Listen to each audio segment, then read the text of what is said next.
जय सत्यम सिद्धानंद गुरु जी। जय सत्यम सिद्धानंद आशीर्वाद। गुरु जी, बहुत सारे भक्तों के आचार्य चाणक्य को लेकर प्रश्न आते हैं क्योंकि वो बहुत प्रसिद्ध है इन कामों में, और उनकी जो बुक्स है चाणक्य नीति वो काफ़ी प्रसिद्ध है और बेस्ट सेलिंग में भी आती है। तो उनके बारे में जो मुख्य प्रश्न आता है भक्तों का ये आता है कि उनकी जो बातें हैं वो काफ़ी अट्रैक्टिव होती हैं, और उसमें ये था मुख्य कि क्या वो जो बातें कहते हैं वो अपनी कुशल बुद्धि की वजह से, तेज बुद्धि की वजह से, विद्वान होने की वजह से लिखी हैं, या उनके पास कोई यौगिक विद्या थी, सिद्धि थी योगी वाली, उनकी कुंडली जागृत थी, ये था। तो इसमें इन दोनों में से क्या था उनके पास?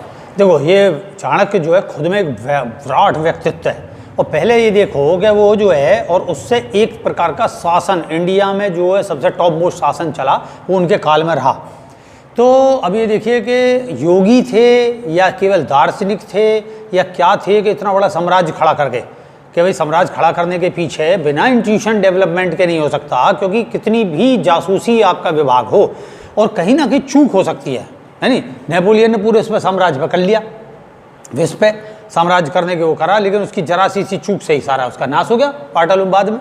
तो कहने का तात्पर्य यहाँ पे ये है कि देखिए उसी काल में चाणक्य जो असल में है, देखो कई नाम है, मूल नाम तो उनका विष्णुगुप्ता, और उनके नाम ये उपाधियाँ थी उनको, चाणक्य हुआ, कौटिल्य हुआ, इस तरीके से और भी कई गुप्त नाम हैं, और उनकी कई किताबें हैं जो इन पर थोड़ा सा इस तरीके से संदेह किया जाता है जैसे ये इन्होंने लिखी या किसने लिखी, ये विषय भी लेके। तो उस समय दो नीतियाँ प्रसिद्ध हैं हमारे भारत में, विदुर नीति और उसके चाणक्य नीति। विदुर नीति में दासत्व का भाव है, क्योंकि उसमें जो है वो एक तरीके से उस राजपाट के अंडर में रहे, समझे। ये है स्वतंत्र नीति, इसलिए प्रसिद्ध है विदुर नीति, इसलिए दब गई क्योंकि वो स्वतंत्रवाद की घोषणा जरूर करती है, सारी नीतियों में बहुत अच्छी है, लेकिन उसकी नीति पे किसी का कोई प्रचलन नहीं रहा, इसलिए वो एक तरीके से हट गई इसमें समाज से। और ये जो चाणक्य नीतियाँ ये वगैरह सब उसी पे ही डिपेंड है कि पहले अपने को डेवलप्ड करो, पहले अपने को स्वतंत्र करो कि राजाशाही या राजस आपके ऊपर हावी ना हो, आपकी जो नीति है उस पर हावी ना हो, आपकी नीतियाँ राजस पर हावी हों। ये राजा फॉलोअर होना चाहिए उसका, ना कि आप फॉलोअर रहो, ये फ़र्क है उसका। और उसमें जो है आप देखोगे सबसे बड़ी कि वो जो है तक्षशिला विश्वविद्यालय के टीचर रहे, बहुत अल्पायु में उन्होंने 3 विभागों में दक्षता हासिल करके जो है अपना अध्यक्ष बन गए वहाँ। तो उनके बारे में कहानियाँ तो काफ़ी प्रसिद्ध हैं। तो वहाँ और चंद्रगुप्त के गुरु हुए, और उनके 12 शिष्य मुख्य थे, और उसमें एक शिष्य था उनका सारंगदेव।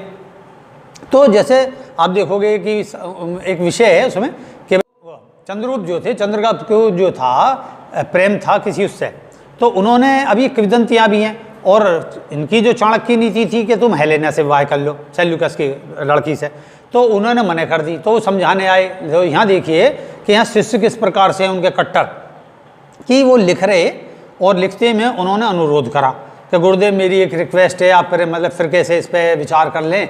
तो उन्होंने कहा जो मैंने कह दिया वही सही है, आपका जो है उसे भूल कर, और जो मैंने कही सेल्यूकस की लड़की है हेलेना से, उससे विवाह कर लो, ये विषय। तो वो उठ के चल दिए, वो फिर भी रिक्वेस्ट करें। तो सारंगदेव जो उनका शिष्य आ, उसने हाथ दे दिया कि गुरुदेव ने जो कहा है उससे आगे नहीं बढ़ जाना। तो उसने कहा भाई तुम मेरे गुरु भाई हो। बोले गुरु भाई हम बाद में, पहले हम गुरु का शिष्य हूँ मैं, और अगली कदम उठाया तो गर्दन तेरी शीश से उड़ा दूंगा, एक तरीके से। इतने कट्टर है। विषकन्याओं का उल्लेख है उसमें कि ये विषकन्या का उपयोग करते थे। तो देखिए इसीलिए कौटिल्य नाम है, कुटिलता के कारण। तो उसी काल में देखिए जब जैसा लेवल आता वैसे लेवल पूरे विश्व में हो जाता समांतर। उधर सिकंदर का मैटर चल रहा था। सिकंदर के कौन थे? अरस्तु हैं, मतलब सुकरात, प्लूटो और अरस्तु। तो ये सब परंपरा से वो वहाँ से जो एक तरीके से पूरा उनसे रुदा, मतलब घुटा हुआ चेला बन के आया। इसलिए वहाँ से एक छोटे से साम्राज्य से लेके और उसने विश्व साम्राज्य खड़ा कर दिया कम उम्र में। उसी दरमियान खैर इनसे थोड़ा पहले कहा, वो कहने का तात्पर्य ये है कि यह सब व्यवस्था को देखते हुए, और फिर सामने जो इनके मतलब विरोध में था वो राक्षस था, अमात्य जो था। तो अमात्य राक्षस का ये काफ़ी मतलब इनमें बहुत विस्तार की बातें हैं।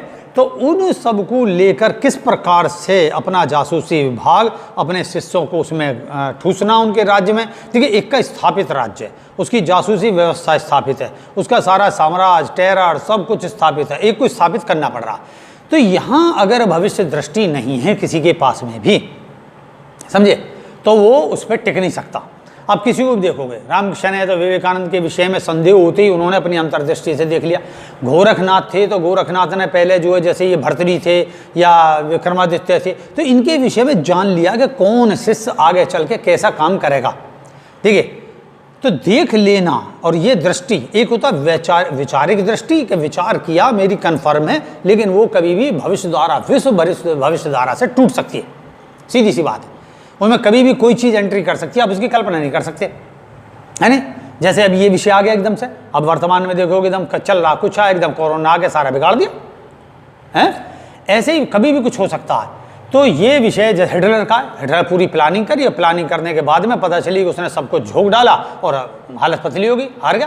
तो ये वो लोग क्यों नहीं हारे ना। तो तुम देखोगे गोरखनाथ के शिष्य का नाम है ये विक्रमादित्य और भर्तृहरि, इनकी परंपरा चली हैं। और आगे देखोगे जो चाणक्य है, तो चाणक्य कैसे चली, और चाणक्य चली भाई जो है चंद्रगुप्त और बिंदुसार और फिर जो है तुम्हारा जो अशोक, और लास्ट है वहाँ पे आके गुरु का जो था हस्तक्षेप था वो खत्म हो गया अशोक के टाइम पे। नतीजा उसको कुछ समझ में नहीं आया, उसने उस समय के जो बौद्ध काल को अपना लिया। और अगर वो चाणक्य की नीति के अनुसार चलता या और हिसाब उस पर किसी ऐसे गुरु का शासन होता पीछे, मतलब आदेश होता, हाथ होता, गाइडेंस होती, तो वो कहीं से कहीं पहुंचता। ऐसा कन्फ्यूजन खड़ा करते जिसकी वजह से इंडिया में अन्य देशों मतलब सबका एंट्री हो गई, क्योंकि उसने राजपाट बनाया, सबको हरा दिया और ऐसे ऐसे योद्धा मारे गए उसमें, और खुद जो सन्यासी हो गया। नतीजा क्या, राजपाट एकदम खाली हो गया। देश का जो राज्य था, मेन राज्य, वो खाली हो गया। खाली होते ही क्या, एकदम अंधकार युग आ गया। अंधकार युग आते ही उसका नतीजा हुआ ये जो आज आप देख रहे हो। तो ये फर्क आता है बिना गुरु के शासक होना, समझे, बिना नीति के शासक होना। यही विषय आज तक देखने में आ रहा। तो यहाँ पे क्या है कि जैसे कोई चीज़ चली, उसने भेजा, तो उसे पता है कि अच्छा चलो मैं कह रहा हूँ बहुत बड़ी भविष्य दृष्टि भी नहीं होगी, तो इतनी तो है कि जो भूतकाल को जान सकता है और कुछ हद तक 5-4 महीने के भविष्यकाल तक को जान सकता है। बहुत सी विद्याएं भारत में ऐसी, विदेशों में भी हैं। तो जो इतना कट्टर योगी रहा है, तक्षशिला विद्यालय का मतलब अध्यापक रहा है, तो नेचुरल योगी तो वो है ही। और वो कृत्रिम योगी नहीं है, नाम को योगाचार्य है, नाम को योगी, आसन कर लिए, प्राणायाम कर लिए, इंट्यूशन नाम की कोई वस्तु ही ना है, इस तरीके के योगी नहीं है। वाकई में अंतर्दृष्टि संपन्न एक योगी है। तो वो जो शिष्य बनाता था या किसी को देख के कि ये जो मेरी ये विश्वकन्या है ये कर पाएगी या नहीं, कौन सी कर पाएगी या क्या होगा, ये सब। तो पहले भी देखोगे जो हमारे वर्तमान में दीक्षा का जो तात्पर्य होता था, वो दीक्षा का तात्पर्य होगा ये शिष्य वाकई में किस लेवल तक है, इसे विद्या कितनी देनी चाहिए।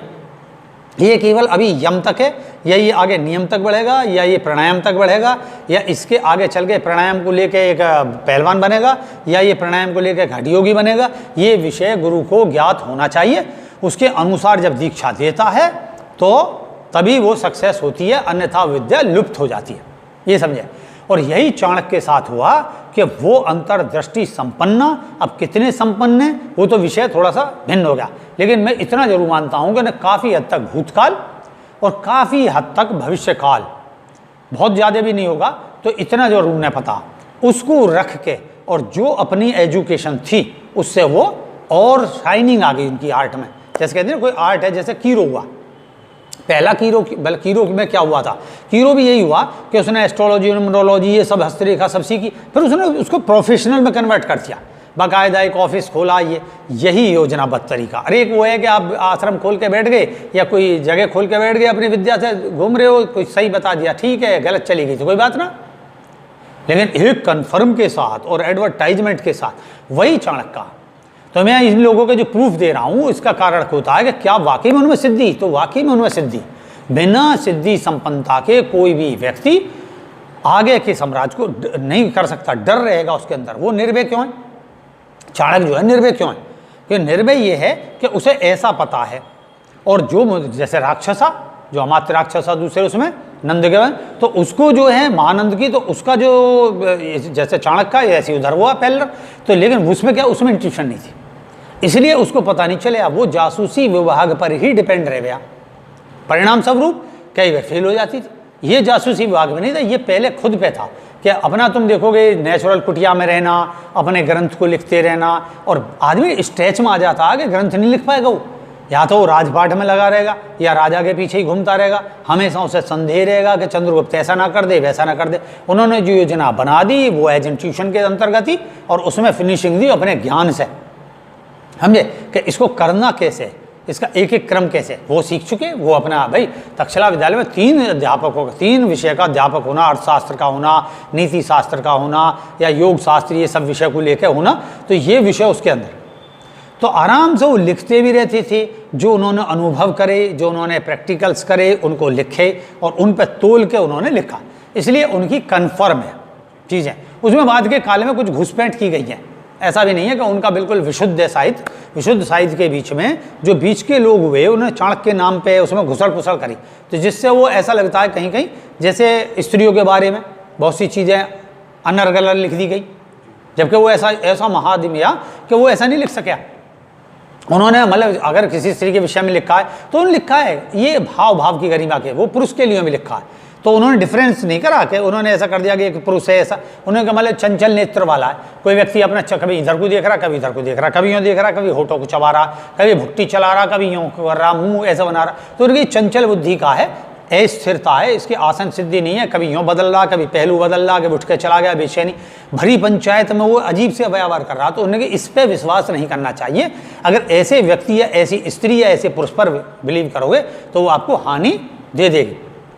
तो अंग शास्त्र का विषय वो सब चीज़ जानने वाला है, जो कि जासूसी विभाग में जब आप जासूसों को तैयार करोगे, अपने शिष्यों की फौज तैयार करोगे, उसमें फिर जर्नल, फिर थोड़ा एबनॉर्मल, फिर एक्स्ट्रा ऑर्डिनरी, ये सब लाओगे। उनके 12 शिष्य थे हैं, तो 12 शिष्य या और भी अधिक शिष्य, तो वो और विष्कन्याय लानी कहाँ से लाया, कहाँ रखना, किसी को भनक नहीं।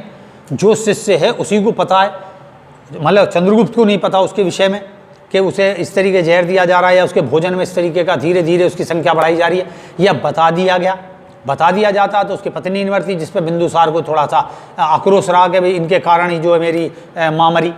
ऐसे बहुत सारे हुए। तो कहने का तात्पर्य यहाँ है कि वो इंट्यूशन से युक्त थे और उसी कारण, और जब यही मैं कहता हूँ कि ज्ञान योग के साथ अगर ध्यान योग और ज्ञान योग का समावेश है तो आपकी जो उन्मादी भक्ति है, उन्मादी भक्ति हमेशा खतरनाक होती है, समझे। कई हैं एग्जाम्पल, बहुत गोरा कुमार का है कि भाई वो अपना भक्ति में नाच रहे, उनका बच्चा धीरे धीरे टहलता हुआ वहाँ पे आगे मट्टी में खूंद दिया, अब बाद में उनकी भक्ति के कारण वो जीवित हुआ, वो किंवदंतियाँ आए या वो असल, वो विषय एक अलग हो गया। लेकिन उन्मादी भक्ति बड़ी खतरनाक होती है। उन्मादी भक्ति नहीं, ये है ज्ञान में ही भक्ति। तो भक्ति वही सफल होती है, योग मार्ग वही सफल होता है जिसमें ज्ञान का समावेश हो और ज्ञान का अधिकार हो। तो अंत में क्या होता तुम देखोगे, जैसे इच्छा, क्रिया और ज्ञान, आपने जो इच्छा करी उसका बिल्कुल कर्म, सिस्टमेटिक कर्म से उसे क्रियात्मक स्वरूप दिया, और फिर उस स्वरूप का लास्ट में क्या हुआ, जो ज्ञान आपको चाहिए परफेक्ट वो आपको प्राप्त हुआ। यही आत्म साक्षात्कार है, समझे। अब कह सकते हो कि चाणक्य को आत्म साक्षात्कार था या नहीं, उसका चाणक्य का आत्म साक्षात्कार विषय नहीं है। आत्म साक्षात्कार तो होता है, आत्म साक्षात्कार में उसको पता चला कि मेरी आत्मा का जो मोटिव है वो क्या है, मैं किस लिए आया हूँ, उसने जान लिया मैं इस कर्म के लिए आया हूँ, समझे। जब उस कर्म को ले आया तो पूरी ताकत से उस कर्म पे लग गया। ये नहीं है कि बीच में राजपाट छोड़ के जंगल चला गया, उन्हें बिल्कुल तालमेल रखा। योगी सदा बना रहा, सादा रहा, अपने दिन आचार व्यवहार रखे, और अपने इर्द गिर्द जो जाल था उसका, मकड़ी की बात ही नहीं फंसा वो कहीं भी, जैसे मकड़ी फंस जाती है अपने जाल में, नहीं, उसका जाल और जाल से बाहर। ये देखिए, तो इसे बोलते हैं। तो आप भी अपने जीवन में सही नीतियों का पालन करें। आपकी सुबह की दिनचर्या, योग, ध्यान, रेही क्रिया वगैरह की दिनचर्या, आपके पारिवारिक जो है, जो आपका घर परिवार है, उसकी आप शिक्षार्थी हो तो आपकी शिक्षा का बिल्कुल सिस्टम होना चाहिए। उत्साहित हो गया, नहीं वो पढ़ रहा, मैं एक ISPCS का वो उतार लिया, वो ऐसे पढ़े करा, अरे भाई अपनी कैपेसिटी भी जांचो। तो ये ही चाणक्य का नीतिवाद है कि आप अपने को रख के अपना ग्राफ बनाइए, किसी और को नहीं, अपने पारिवारिक बैकग्राउंड को, अपने तरीके को उसके अनुरूप ढालो, नहीं तो आप विवाद में आ जाओगे। परिवार की स्थिति कुछ और है, आपने कहीं से और से ग्राफ उठा लिया, उसके अनुसार माँ ठूसना शुरू कर रहे हो तो आप माँ बाप को गाली देने लगोगे, भाई बंधु को गाली देने लगोगे, नहीं तो फिर आप चिढ़ोगे, फिर समाज को दोगे, ये नहीं पढ़ने देता, वो नहीं करने देता, स्त्रियाँ कहेंगे मेरा पति ना करने देता, बाप ना करने देता, बेटा नहीं करने देता, आरोप, उंगलियाँ बस सामने ही हो रहेंगी। तो ये उंगलियाँ अपनी तरफ करो, ये चाणक्य की नीति है कि भाई अपने को ध्याओ, अपने को जानो। वैदिक ज्ञान के वो मास्टर थे और वैदिक ज्ञान का सीधा है अपनी आत्मा को जानो, अपनी आत्मा की परावस्था को जानो। तो समझ में आओगे अंतर्दृष्टि का विषय। उन्हें ऐसे नहीं कि कोई कर्ण पिशाचिनी सिद्धि थी, ये तो कर्ण पिशाचिनी वगैरह तो गायब हो जाती, या कोई देवी देवता की सिद्धि। वो आत्मा के ज्ञान को जानने वाला, उसे योगिक विद्या में हासिल ही, उसके अंदर का जो हृदय चक्र था वो खुला हुआ, जो इंट्यूशन से, और जो सबसे पहले होती है टेलीपैथी, दूसरे के विचारों को जानना। तो जब आदमी अपने मस्तिष्क को शून्य रखेगा, शून्य का अर्थ कृत्रिम शून्य नहीं है, नेचुरल चेतन, तो जैसे ही दूसरे के विचार आएंगे, कहीं भी कोई भी विचार कर रहा, उसको रख के अगर विचार कर रहा है तो परिणाम स्वरूप उसे ज्ञात हो जाएगा, क्योंकि वो तो शून्य है। वो तो SMS आपका पकड़ रहा, उसे उसकी मोबाइल भरा हुआ नहीं है कि उसे हर बार डिलीट करने पड़ रहे हैं। बस उसने लिया, पकड़ा उसे और जांच लिया उस पर तुरंत संयम करके कि ये क्या है, इसका SMS क्या प्लानिंग है, और उसके अनुरूप अगली प्लानिंग करी। इसलिए चाणक्य विफल कभी ना हुआ, समझे। तो मैं आशा करता हूँ ये सब ज्ञान से आपको भी कुछ ज्ञान आया होगा। अपनी दिनचर्या को सही करें, रही क्रिया योग करें, पफसी योग करें, और आशीर्वाद करता हूँ स्वस्थ रहें। जय सत्यम सिद्धाय नमः। जय सत्यम सिद्धाय नमः।